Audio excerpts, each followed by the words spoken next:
Good evening, ladies and gentlemen. We are Chris and Susan Beasley. We are your hosts tonight for an audience with, and our guest is someone very, very special and very close to our hearts, who we've known for many, many years.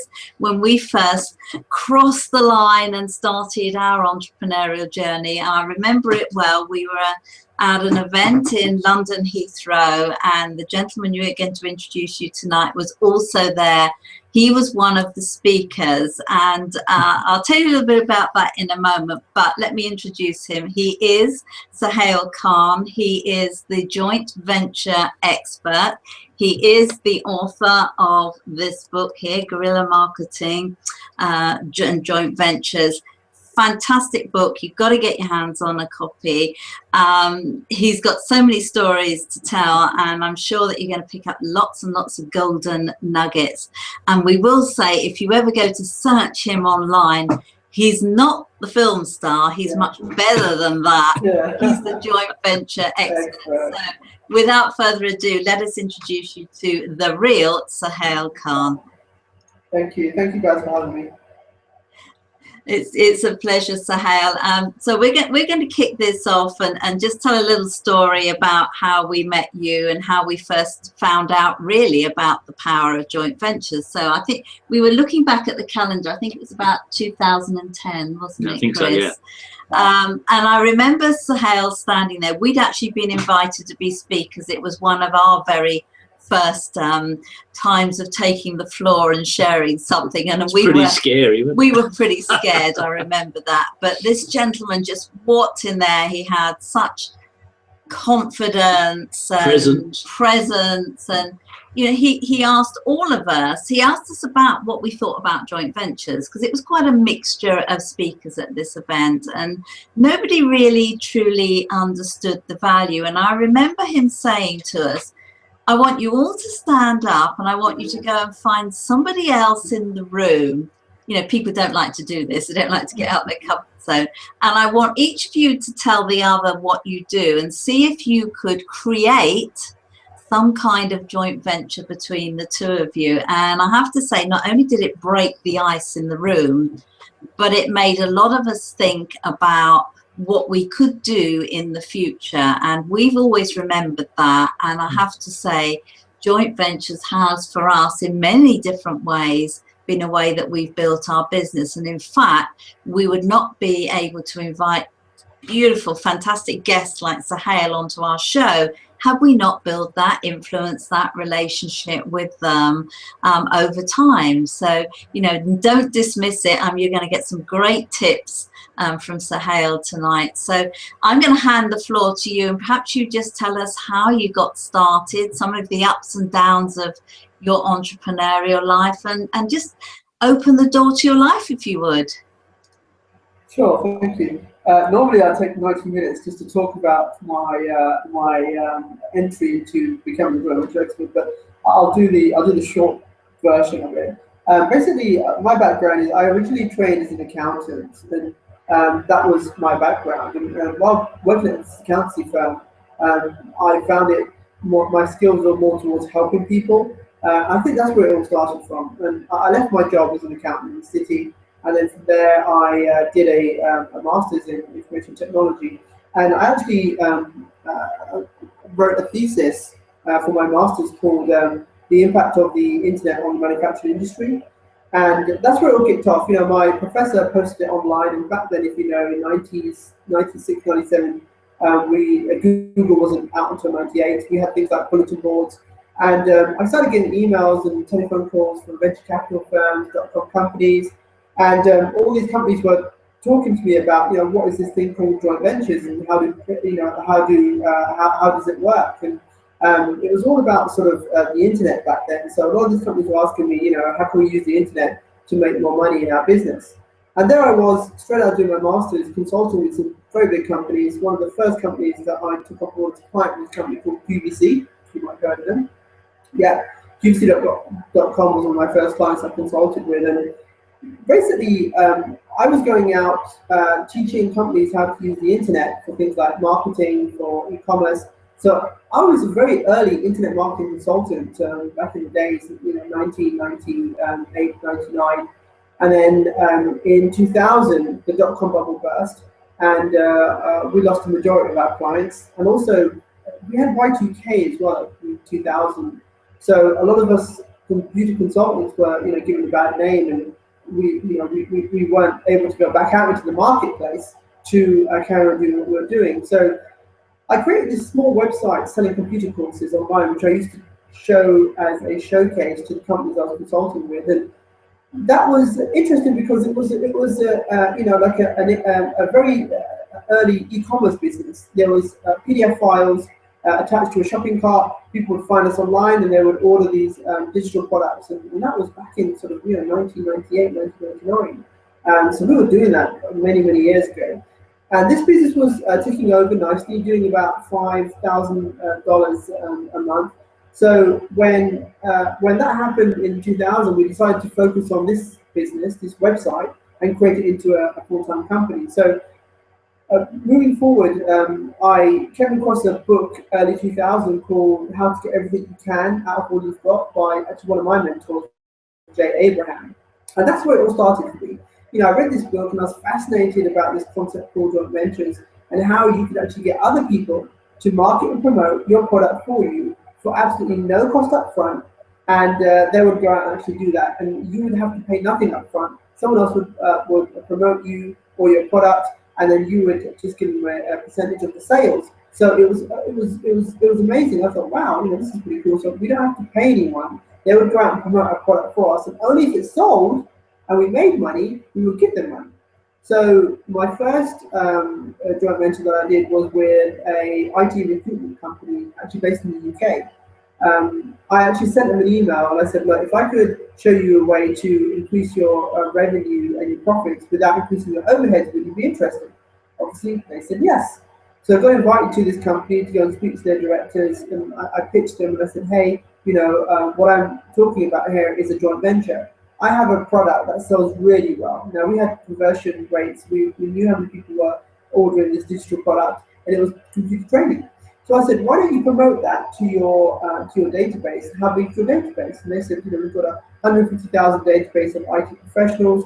I said, but right now we've got Y2K, and obviously your main revenue stream is IT jobs.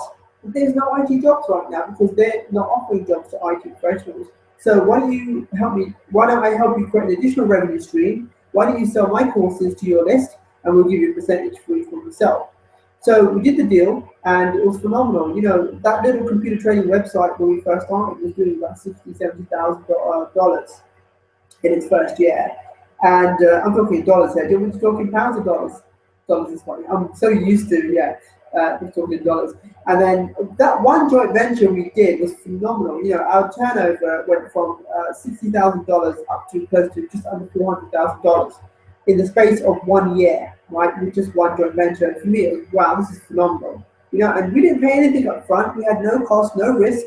All we did was pay them a percentage from the sales that they created for us. Okay, so that was my first joint venture that I ever did. And that was a very successful joint venture.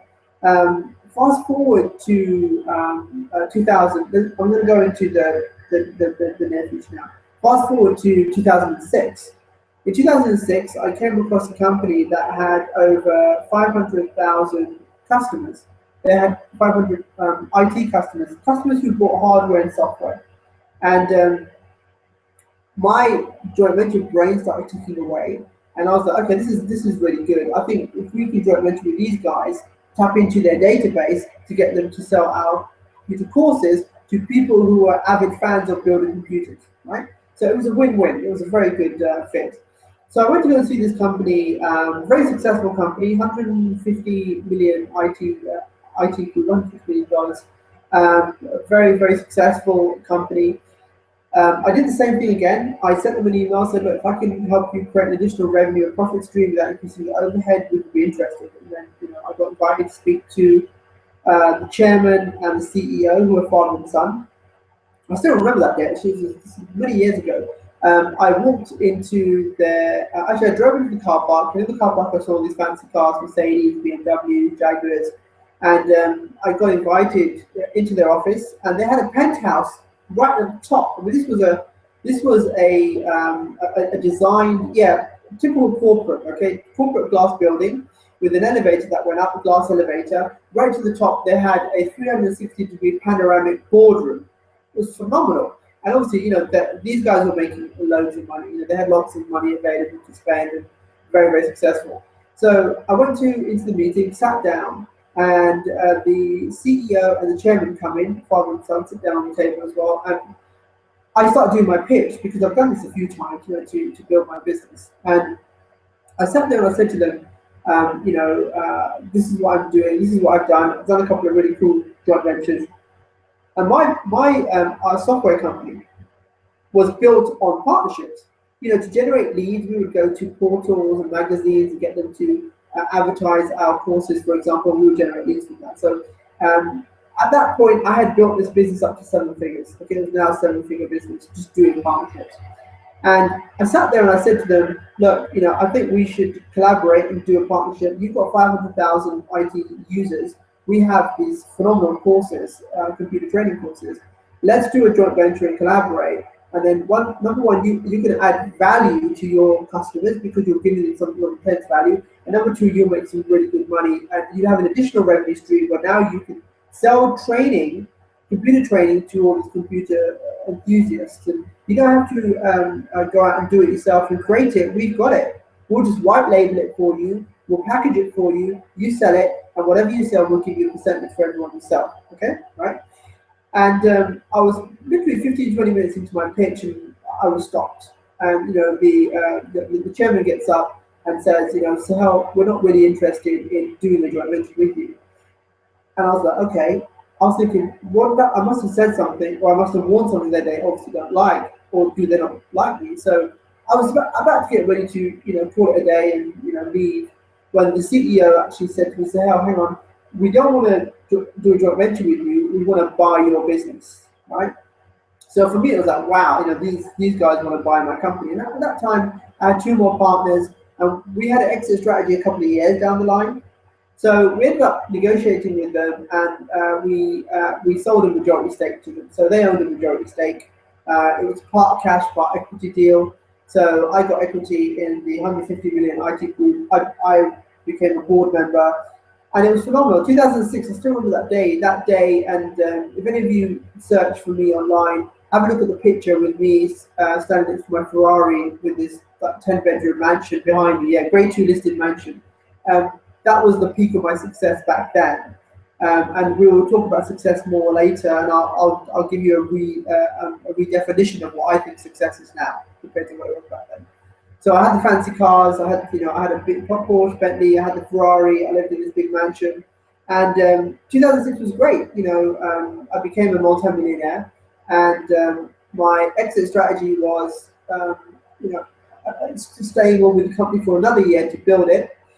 The interesting thing is, I stood down as managing director as soon as we sold the company, and now I was working in the business, on the business rather than in the business, and we doubled the turnover. So the company was doing multi-millions. We were doing it was an 8-figure business by then, and something that happened that was a real shock to me, and obviously a lot of people as well, was the dreaded recession in 2008.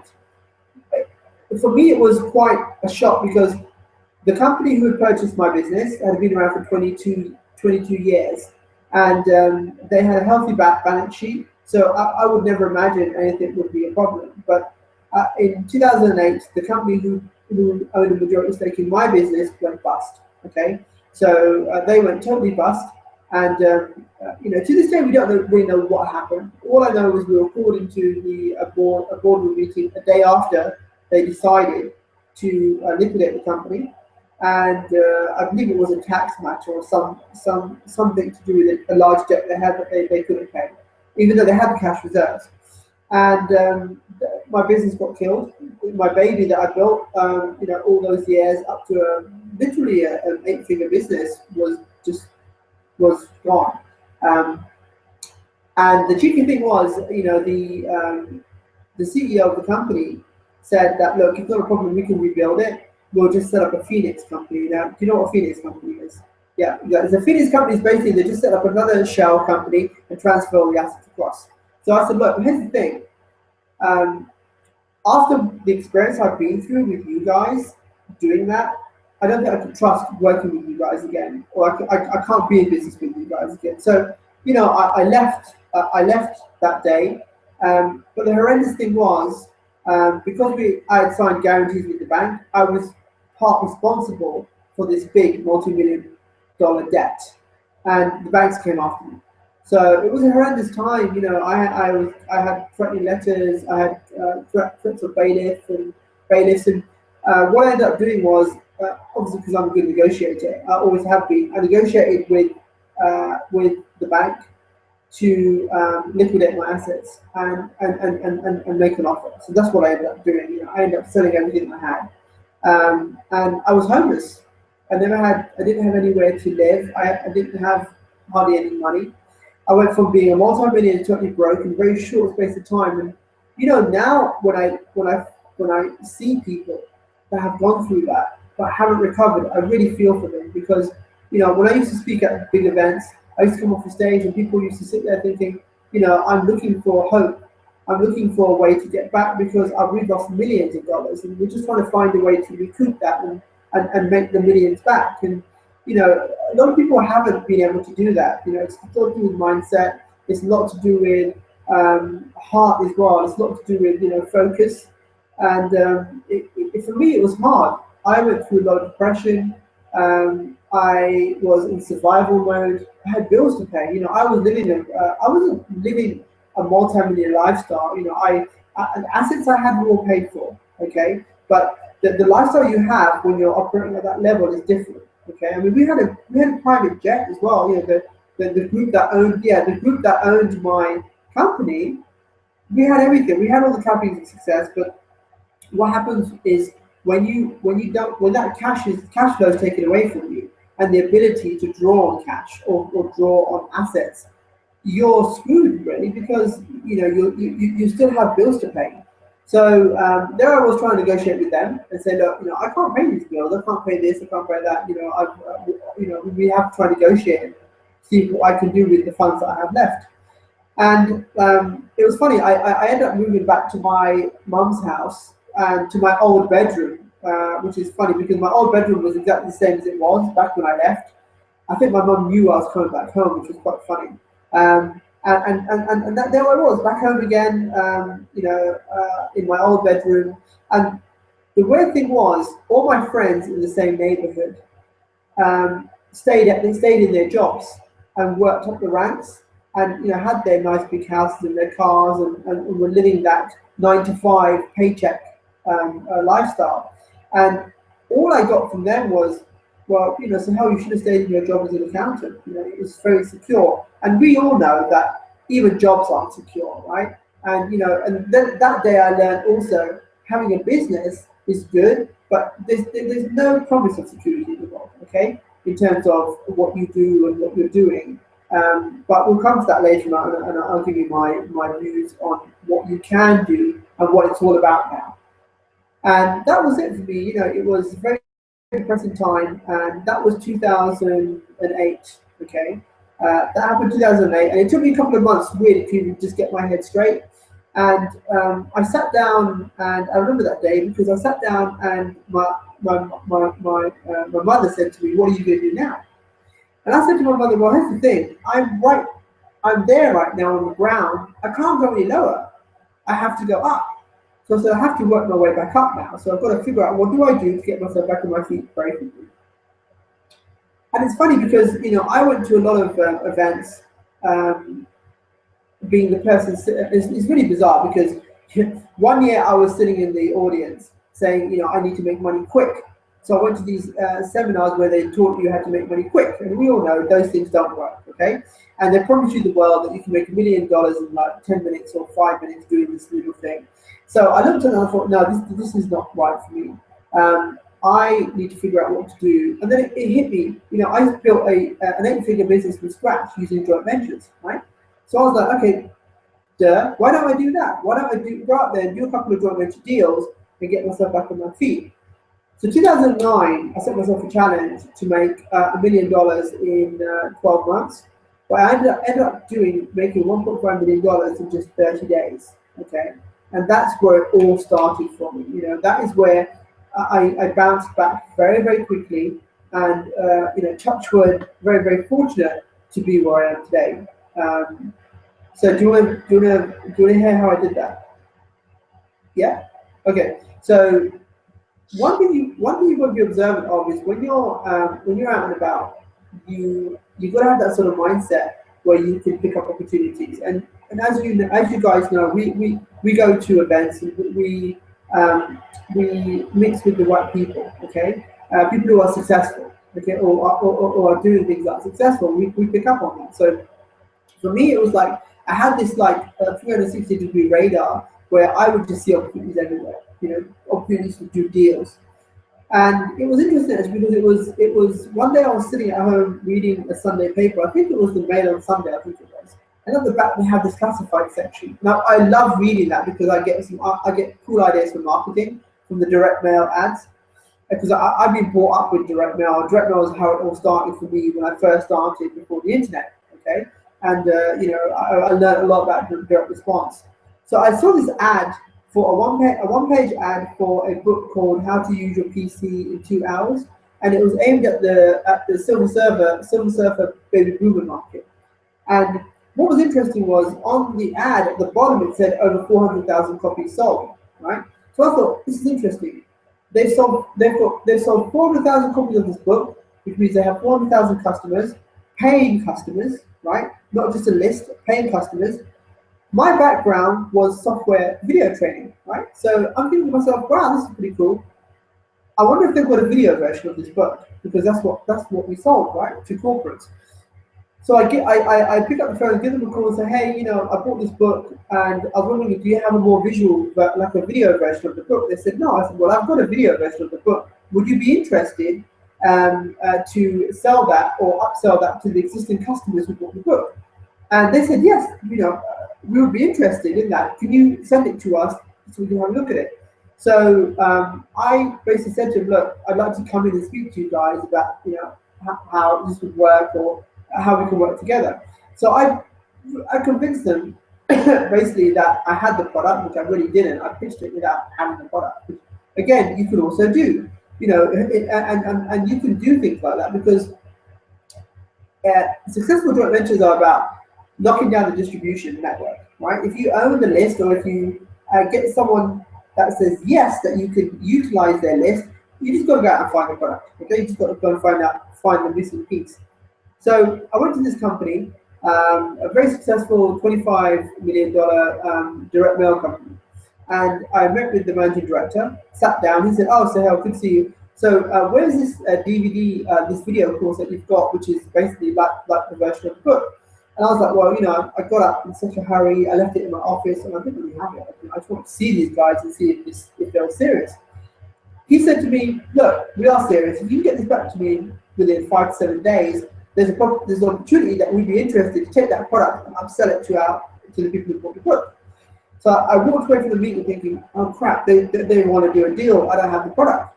So now I had an agreement from the distribution side, okay, which is how big joint ventures work. You know, if you get an agreement from someone who has a list, then all you got to do is just find the other piece, okay, which is a product or service that you can sell to them. So I went looking around for this product. I went into Staples, Office World, where I saw these DVDs of how to use, you know, Microsoft Office and what have you. And I thought, okay, let's contact these companies. I contacted them and I said, look, I've got a client who's interested in your DVD training course, and I think we can sell a couple of thousand units of this course. Would you be interested in doing something like that? Number one, could you give me a good margin? Number two, could we white label it, which is like private label rights, okay, which is what it's known as. Most of these companies came back and said, well, so how we can give you like 20% off, 30% off, we can't white label it. So I was like, look, this is not going to work. So I had a couple of days left. I ended up going to elance.com, which obviously, as you guys know, is a great place to get freelancers. I posted a project on there and I said, look, I've got this book, here's the chapters. Can someone please create a Camtasia course for me based on the book? So I got the course created. It cost me $500. I own the rights to it. I took the actual course with me back to the company. They loved it. They didn't know what Camtasia was. They thought I was sitting, I had a whole studio. I had a team of people creating this program, this course, like the book. And it was funny because, I said, well, it took a couple of days. My team's been creating this course for you. They loved the course. The managing director said, oh, wow, it's just like the book. And he said to me, okay, this is really, really good. So I said, look, okay, here's the thing. Out of the 400,000 customers, if we upsell this to them who bought the book, how many of them do you think will buy the DVD course? He said, well, I think at least 50%. So that's 200,000. Okay, put that in your head. Then I had to work out my commission. Now, they're a direct mail company, so they work on a points basis, which is a percentage. So I said, look, let's do this. How much do you want to sell it for? They said, well, we can sell the DVD course for, I think, probably about $19.95 or $29.95. I said, well, look, $24.95 is a good price point. Just give me $7.50 for each one that you sell, and I'll give you a license to duplicate it. And all you do is you do the duplication, you do the packaging, you do the distribution, you do everything. I won't do anything. I'll just give you a license and the actual master DVD. You can copy as much as you want, as long as those sales, when they come in, I get $7.50 from each sale. Now, it was interesting because I had my joint venture agreement with me that said, allow me to market to 400,000 customers. When I took it to the managing director, he said, Sohail, if this works out really well, I'd love to roll this out to our whole customer base. His whole customer base was 4.2 million customers. Absolutely phenomenal. Absolutely phenomenal. And then I quickly changed the agreement, and I put 4.2 million on there. And we did the deal. The deal was done. It took us between sort of 12 to 18 months to complete the whole joint venture. And we sold just over 201,000 copies of the DVD with $7.50 as my commission. And with that one deal, I netted just over $1.5 million.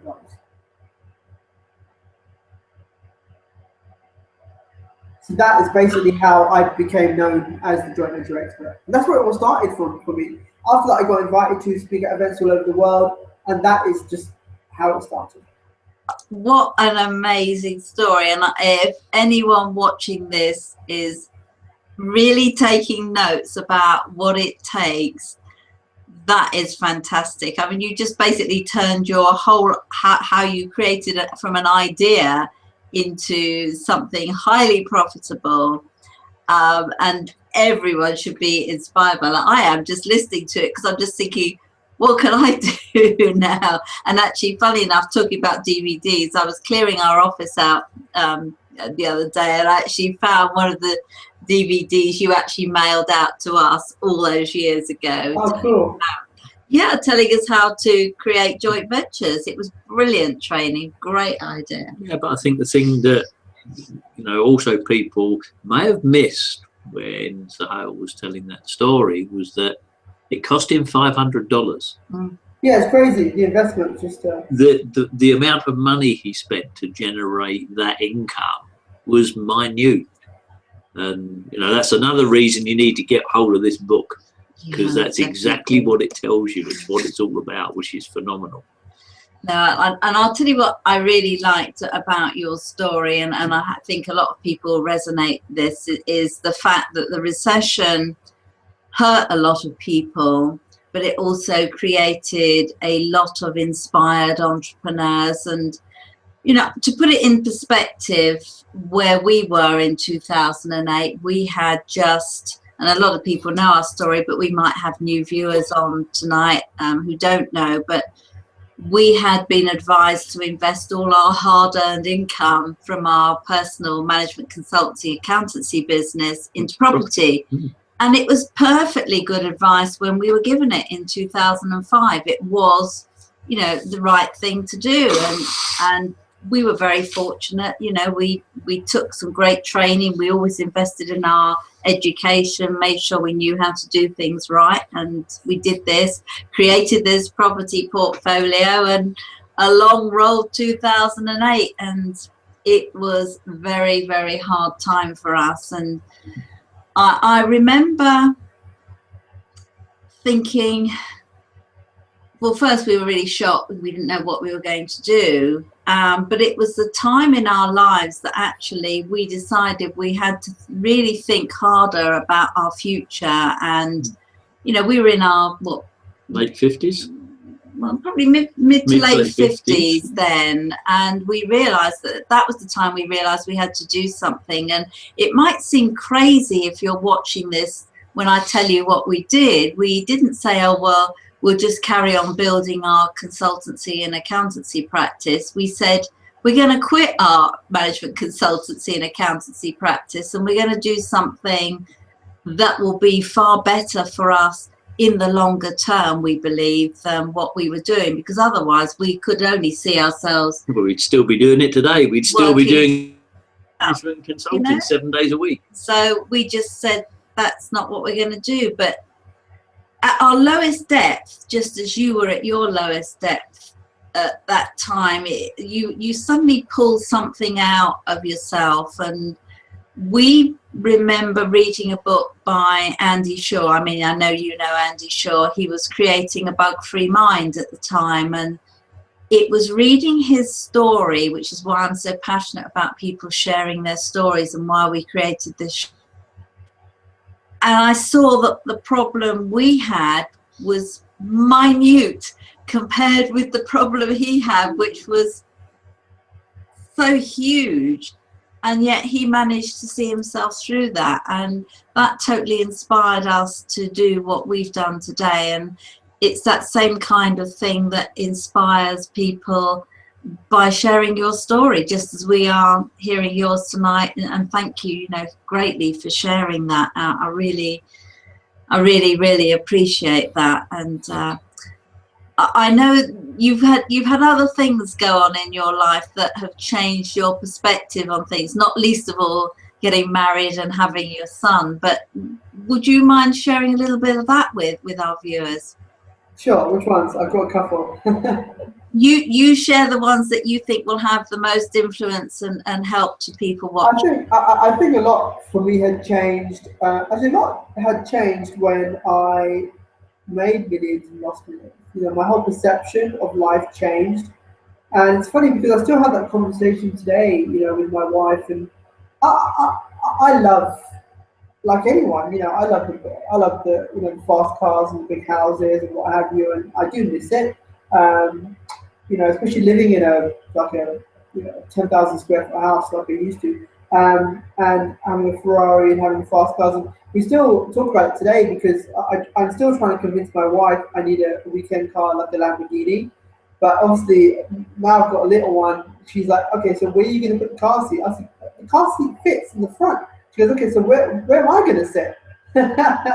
So I think the only car I know that's got 3 seats is a McLaren F1, right? So that could work. I could be in the middle, my wife here and my son in his baby seat in the McLaren F1. But I think that's the only car that's got 3 seats.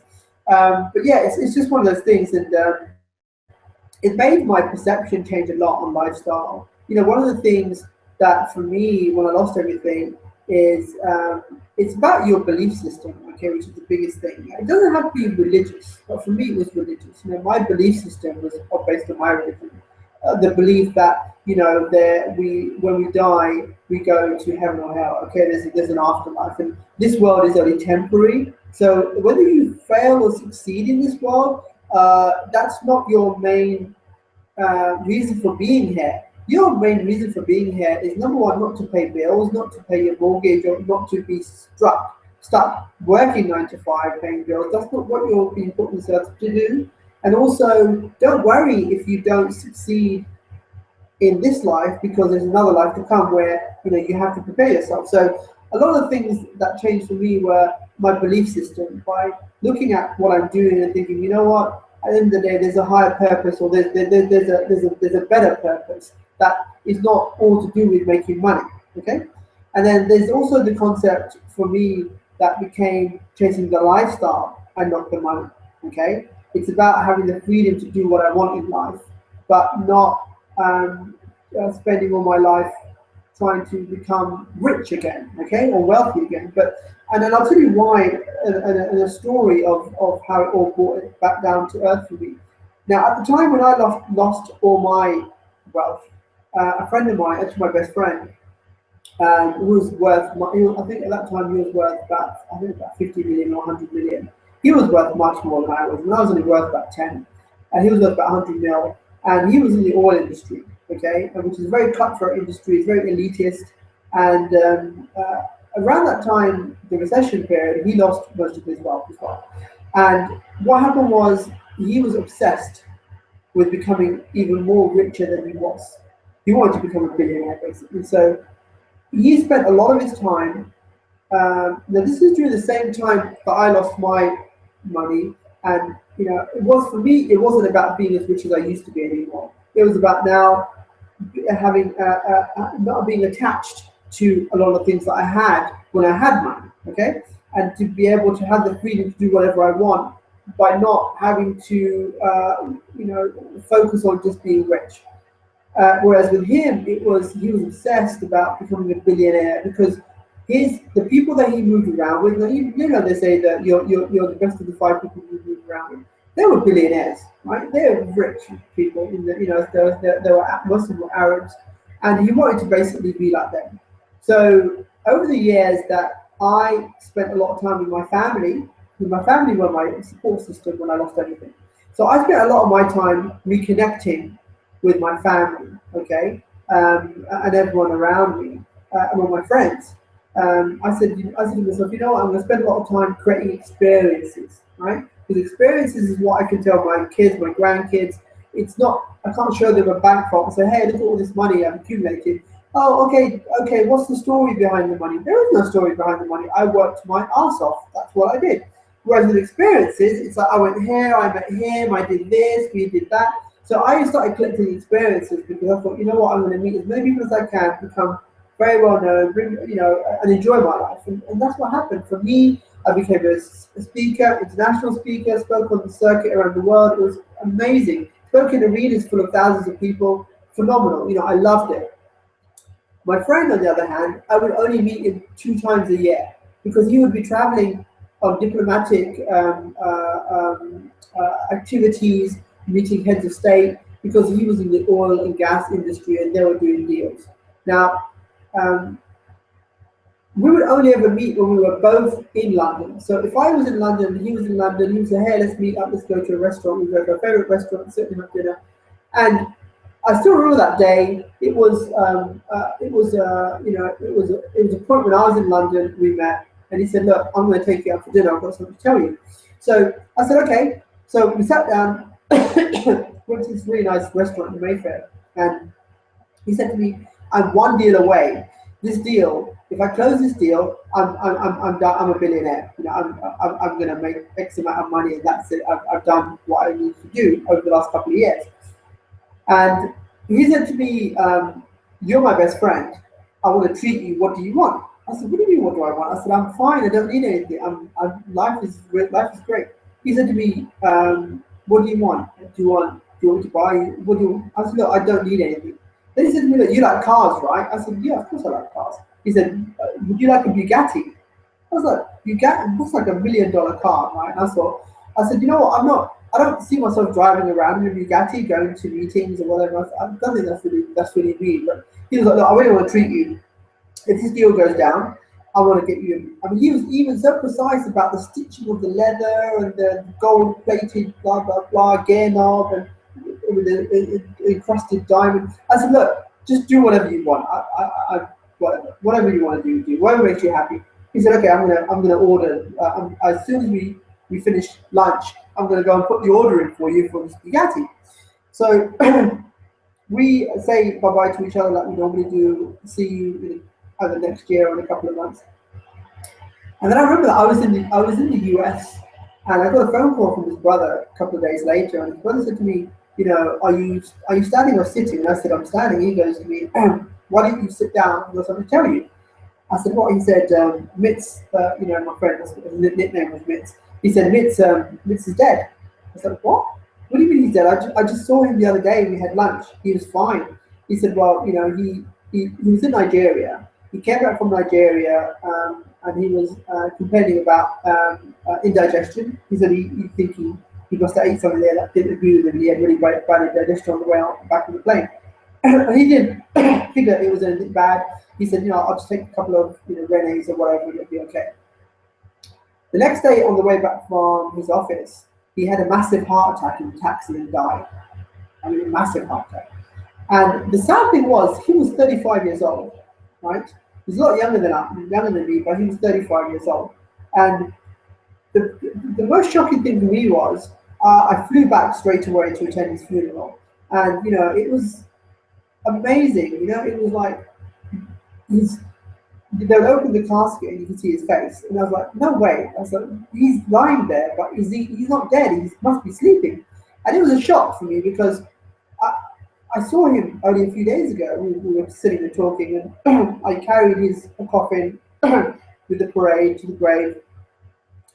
And later on that day, his mother and his brother came up to me and said, was he okay? Because you're his best friend. You know him better than anyone else. Did he have any problems, any issues in his life? Did he have any? What was any? I said, look, I hardly saw him. I only used to see him twice a year. You're his family. Surely you must have seen him like every week or weekend. They said, no. We, like you, only saw him once or twice or 3 times a year, and that was it. He would never stay. He would come, he would say hi, then he'd be off, and then he'd be traveling somewhere else where he'd be living. He had properties all over the world. And it was devastating, to hear that while I spent my time not focusing on becoming as rich as I was, on spending time with people I love, he didn't do that. He just focused and put his head down on the money, to become as rich, or the people around him to be. And when he did become a billionaire, he died. He couldn't do anything with it. So it's just fortunate. Don't spend all your time, doing that and then having nothing to show for it, because you need to be really, spending whatever you do, right, to create a business or an income. It should give you the ability to be able to have the lifestyle. And the lifestyle doesn't always mean driving fancy cars and living in big houses. It means spending time with people, going out and meeting people, creating new friendships, and creating experiences that you can tell people about, that you can talk to people. So I think people don't really need to look at that.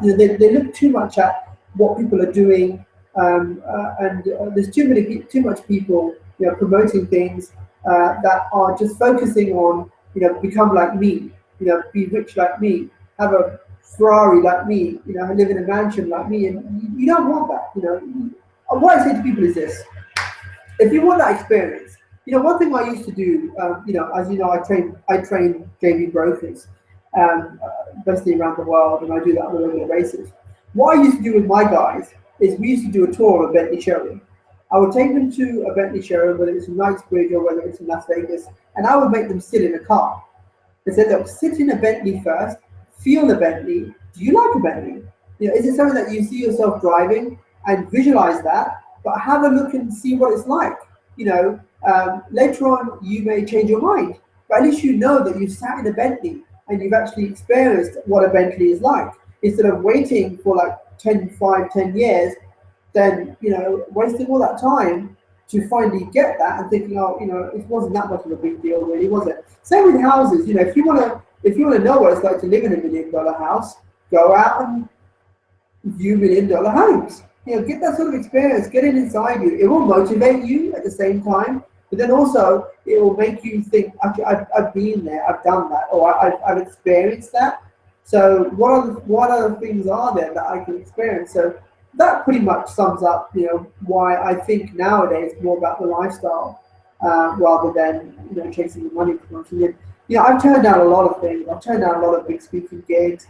I've turned down a lot of deals, mainly because I don't want to have my focus in my life on that. My focus is my son, really, and my family right now. So I don't want to be busy again. I don't want to be working all the time, because we are financially stable. We don't really have to work again if we don't want to. But I enjoy doing it, or else I'll get bored.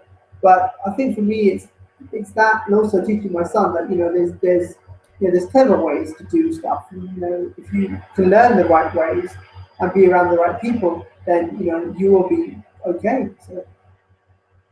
Thank you so much for sharing that. We really appreciate it, and I know I'll put a link after this and where they can actually go and read the blog post that you put up, because I was really shocked when I saw you put it on Facebook, and you just, I think it was just like a couple of lines, and you said people need to really understand that life and lifestyle is what they should be building, not a money business. And it's what we say as well, but at the same time, people do have to create income in order to be able to do the things they want and have the freedom to be with their family. I mean, when we had our management consultancy business, we had no free time. We rarely saw our family because we were working such long hours to create the money, if you like, to send the kids to good schools and university. We hardly ever saw. I've got to wait for all that. My wife been calculating the bill, and it's a lot.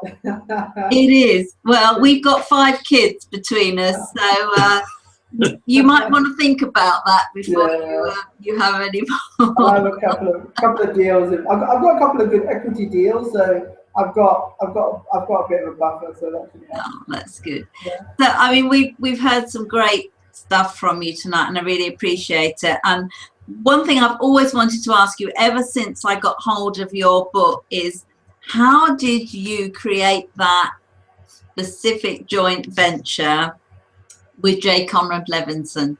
How did that happen? Yeah, that's a good story. So I'll tell you how I did that. I used to be part of a mastermind group in the US, with a circle of 25K mastermind. And when I heard that they were doing, once a year they do a gathering on a cruise ship for the mastermind members. And that year they had 2 keynote speakers, Michael Gerber from the EMIF and J. Conrad Levinson from Guerrilla Marketing. And these 2 guys that I grew up reading their books, and really admired them. And one thing I'm really good at, and one thing I teach, is how to build rapport, how to build connections, how to network on a higher level, like with thought leaders, for example. So when I was on the cruise ship, everyone was approaching Jay. Michael Gerber was very hard. I mean, he had an entourage. He would come in, do his speech, and leave. You would hang around for anyone. So he was. I had to cross him off and say, look, this guy is too difficult to even get a hold of him. So J. Conrad Levinson, great guy. If you know him very well, he just loves to sit around people and tell stories about his old advertising days. And every time I tried to get close to Jay, as in talk to him, he would have groupies around him all the time. So I thought, you know what, I don't really want to be seen as a groupie. So one day I saw him sitting alone in the lobby, and I sat next to him and I said to him, Jay, I know you're very busy right now, and I know you have family here as well, but is it possible for us to sit down sometime and maybe, over dinner and have a conversation about stuff, about. I think he already knew who I was, because when he did mention my name once, so that was a plus point.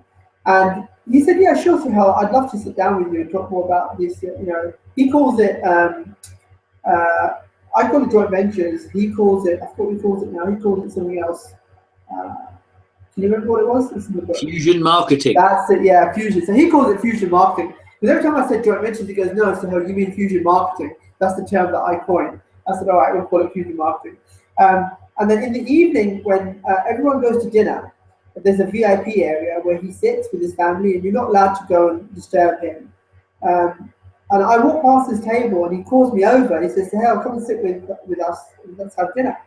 So I'm sitting with him, with his family. He introduces me to his family, and we're having a real fun time talking. I'm telling him my stories, he's telling me his stories, and then I said to him, look, I've got this book that I wrote, and I really wanted Jay. I asked Jay Abraham to be the co-author, but Jay at that point, I think he wrote another book that was coming out, so Jay could do it. And I said, no. Then Jay Conrad said to me, well, hey, let me have a look at the book. Maybe I may be interested. So after the cruise, I sent him a copy of the book. He loved it. He said, look, if you're going to do this, you have to do it with me, right? I would love to be the co-author on this book. And that was in 2014 that we got the book finished. And in October 2014, actually the book was complete.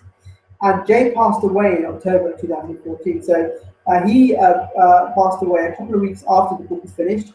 Now, it took me a year to get the family to agree to publish the book, because it was the last book that Jay had co-authored. It was the very last book. So it was a kind of a special book. So it took me a year to convince them. And then, October 2015, the book was launched, which was quite spooky because it was a year after his death. It's a year anniversary.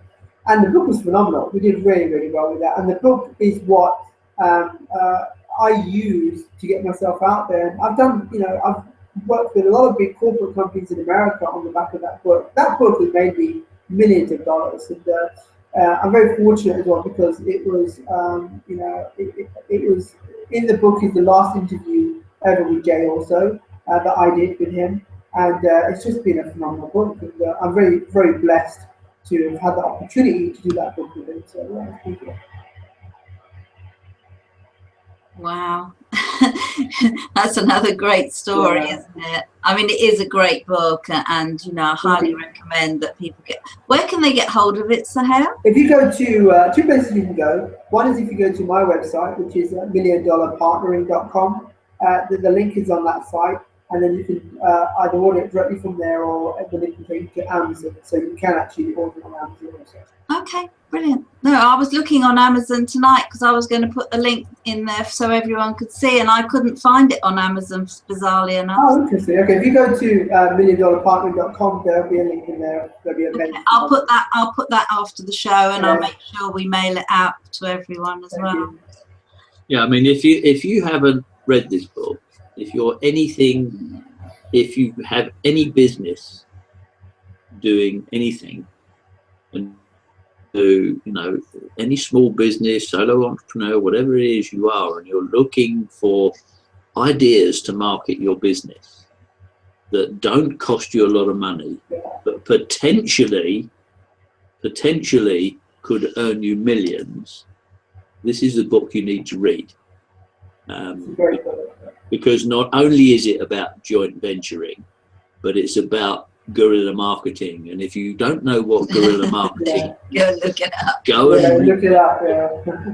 Amazing. And I was sitting here this afternoon knowing we were going to have a chat with It's very Sohail. well thumbed, you can see. I'm going to go and remind myself of this, and I just got engrossed in it for about 2 hours, and I was only going to sort of do it. It's good. I mean, it's got a lot of stories in there that will inspire people hopefully as well. So the interview with Jay was phenomenal. It takes you back to what guerrilla marketing was all about. So yeah, and it's got in the book you've also got a couple of templates that you can use to go and get daily partners. And I've had people use that template and actually close a multi-million-dollar deals just on the back of that template. So it's pretty cool. No, it's brilliant, and I so thank you for joining us, because I know how busy you are and how special your time is with your family. But before we let you go, could you perhaps just share maybe some success secret with everyone, just that if they're stuck in their business, something that they could do to really push themselves through and sort of achieve the kind of success that they want? I think one of the biggest things that helped me a lot is surrounding yourself with the right people. It's very hard to do things on your own. So I think you should really look at what you want to do and look at someone who's already done it. Okay, and I'm not saying try and emulate them, but what you should do is just try and learn from someone else. Okay, that's already been there and done it. And this is one of the things that I think has helped me tremendously. Surrounding myself with the right people. People are doing a similar thing to you. Now, I'll give you an example. What I normally say to people, I always get approached by people to work together, and what I say to them is, look, imagine I'm on the highway and I'm traveling to my destination, and you're traveling alongside me. If a junction comes and you have to turn off, but I have to go straight, our partnership won't work, because you're now heading in a different direction, or you're actually going in a different direction to where I want to go. So I tend to only work with people who have the same direction as me, as in, you know, family values, things that we have in common lifestyle wise, and those sort of interests. You know, those are the sort of people I tend to really work well with. So. I think that's perfect advice, and something that we would recommend as well. Definitely, that there is no point doing something that you're not passionate about either, and you can't work with people who don't have the same values as you. They don't have the same work ethic, and you know, when you're mentoring or coaching someone, that's more important than ever. And I know with the clients that we work with, certainly we're actually very choosy about who we work with now. And I think that's something, when you first start out, it's difficult to do that because you want to build your business quickly and you literally will work with anybody. And I know we did, but now we just really look to people who, in a way, and I hate to use the word convince, they almost have to convince us that they're the right person to work with, because we're going to be putting a lot of time and sharing our knowledge with them to help them get to where they want to be. And I think you guys have done really well, because the conversation we had before the actual interview was the congruency and you know, the message. You know, we've known each other for years, but our message has always been the same. We've always taught just one thing, and that's all we ever talk about. But a lot of people in the marketplace who have come and gone have not been congruent. So I think, you know, why we've done very well, I mean, and why we're still here, is because of, we just have, the message has always been the same. It's never changed what we do. So I think that's why we've been here, and we're going to be here for years to come. So. Oh, thank you for saying that. It is important. It is important, and we say it all the time, because when we came into this, from our business background, we always wanted to stay in the business education niche, and that's what we discovered we could do online, and we've never, like you say, we've never faltered from that. We know it's what we love.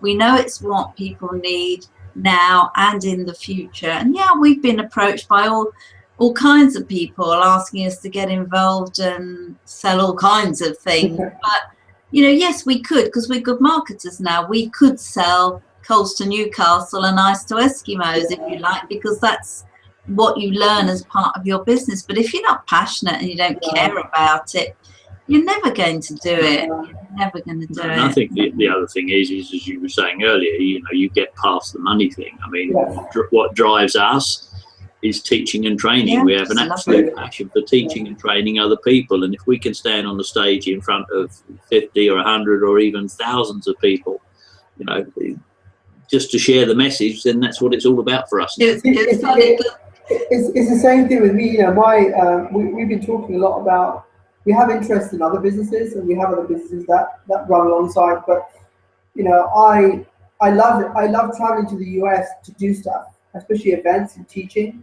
I absolutely love it, because without accents, it goes so well in the US. And it's like, the US people are crazy as it is, but I love doing it, you know. And it's like, I always say to my wife, it's crazy, because it's like a paid holiday, you know, and I get to do what I want and get to meet some really cool people. So yeah, it's pretty cool. It's a pretty cool thing to do. I mean, I do a lot of consulting as well, so but the teaching side, I think it's something that I'll never stop doing. So I love it so much.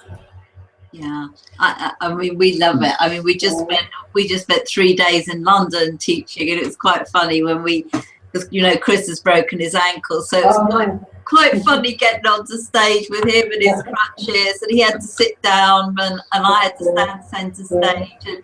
But you know, people loved it because it's natural and you teach from the heart, and that's what we always did. And when Chris came afterwards, he said, "Were you scared?" I said, "No, I just love it." I mean, I would have never in a million years, in all the presentations I used to have to do to clients, make pitches, you know, I used to hate it. I used to get hot. I used to sweat. I used to get all, you know, blushing and tongue-tied. I just didn't like it. But now I'm doing something I really love.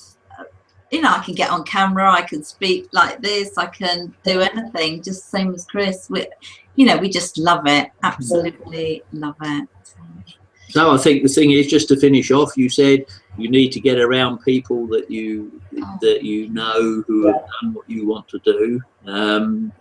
Would you recommend events for that, Sohail? I would. You know, I would say I've been to a lot of free events. Now, I've spoken at free events many years ago, and some of the best places to go or to get involved in are paid events, really. You know, I highly recommend, if you can afford to go to a seminar, a boot camp, or a masterclass, that's what you really want to do. You know, free events are not really the best place to go to find those people. You want to really, you know, stick to paid events. That's what I would definitely say from my experience of speaking at free and paid events. Yeah, awesome. That's definitely what we found at the weekend. It was a select group of people who didn't mind paying for the training, and that makes all the difference. It does. Yeah, you see they're the people who are going to have very successful. That's right. They're the serious people that you want to work with, and you want to put all your time and energy into as well. So it makes sense. Yeah, yeah. Okay. Sohail, thank you so much for joining us tonight. We really and truly appreciate it. We thank all of our viewers who are watching this live, and those of you who will be watching this afterwards. Leave any questions that you have below this video. We'll put up the link to Sohail's website where you can read his blog and where you can order the book. But you know, if you have some questions, I know Sohail's on Facebook. Yeah, I'm sure you can easily find him. He has a page as well as his personal timeline. And actually, one tip I'll give: I used to have the Facebook app on my phone. I've taken it off, and my productivity has gone through the roof. So I only ever use Facebook. One of my mentors actually taught me that, or actually told me to do that. I now only ever log in to Facebook if I want to use it, and then it's just a matter of logging in all the time. So it's been interesting. You know, I don't. I always read my messages, which is fine. So you can always message me on Facebook, but I've taken the app off my phone because it's just really addictive sometimes. It's such a time killer as well. But yeah, I just, you know, if I need to catch up, I'll log in. But now, yeah, it's not on my phone anymore, and I found that to be very, very productive for me. So that's just a tip.